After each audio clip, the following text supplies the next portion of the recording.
ओम श्री जगदम्बिकायै नमः। आदरणीय भक्तजनों, सादर प्रणाम। हम आज आपको श्रीमद् देवी भागवत महापुराण में से जगद माता जगत जननी भवानी के स्वरूप के वर्णन की कथा को सुनेंगे।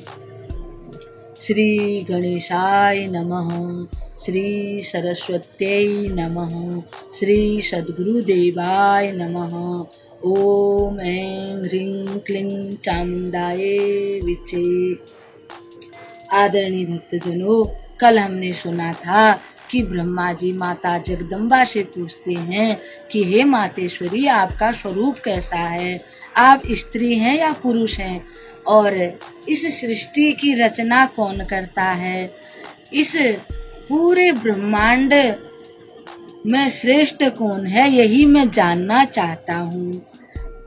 तब नारद जी को सुनाते हुए ब्रह्मा जी कहते हैं, इस प्रकार मेरे भगवती जगदम्बिका से विनम्र पूर्वक पूछने पर वे मधुर वाणी में बोली, मैं और ब्रह्मा एक ही हैं। मैं और ब्रह्म में जरा सा भी भेद नहीं है। जो वे हैं वही मैं हूँ, और जो मैं हूँ वही वे हैं।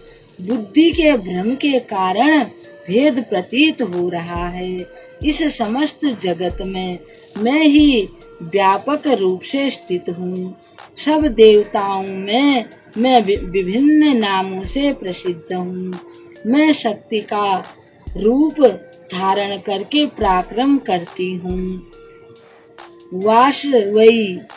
वासवी, नारसिंही, कावेरी, वारुणी, शिवा, वैष्णवी, बाराही, रौद्री, ब्राह्मी और गौरी सभी मेरे रूप हैं। हे ब्रह्मा जी, मुझ शक्ति के प्रयाण कर जाने पर सब प्राणी निष्प्राण हो जाते हैं। यानी जब मैं किसी का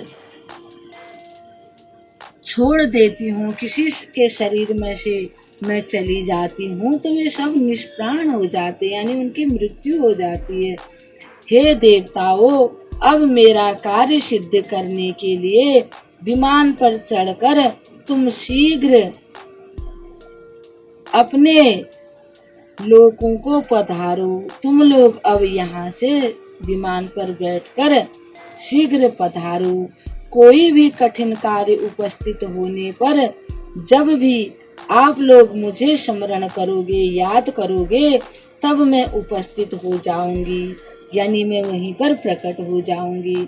देवताओं, तुम हमेशा सनातन परमात्मा और मेरा ध्यान सदा करते रहना। हम दोनों का स्मरण करते रहने से तुम्हारे कार्य सिद्ध होने में तनिक भी संदेह नहीं रहेगा। ब्रह्मा जी नारद जी से वर्णन करते हैं कि इस प्रकार कहकर भगवती जगदम्बिका ने हमें विदा किया। यात्रा काल में हम तीनों देवों ब्रह्मा जी, श्री विष्णु जी, श्री शंकर जी के विमान पर आरूढ़ होते ही वह द्वीप, वह देवी और वह सुधा सागर सब अदृश्य हो गए। वहाँ कुछ भी नहीं था। पुनः हमें विमान ही दिखाई दे रहा था तथा अन्य सब अदृश्य हो गए थे। जैसे पहले हमने पृथ्वी लोक देखा, स्वर्ग लोक देखा, वैकुंठ देखा, कैलाश देखा, ब्रह्मा जी का लोक हमने जो देखा था, वह रास्ते में फिर कुछ भी नहीं थे। वह विमान बहुत बड़ा था।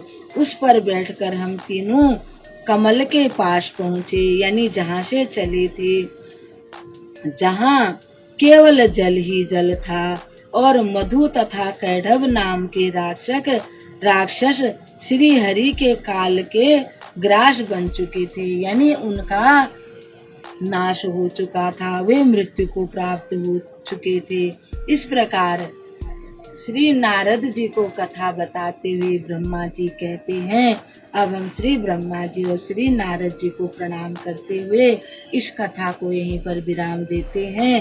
कल एक और कथा के साथ आपके सामने हम उपस्थित होंगे। तब तक के लिए हम आपको प्रणाम करते हैं।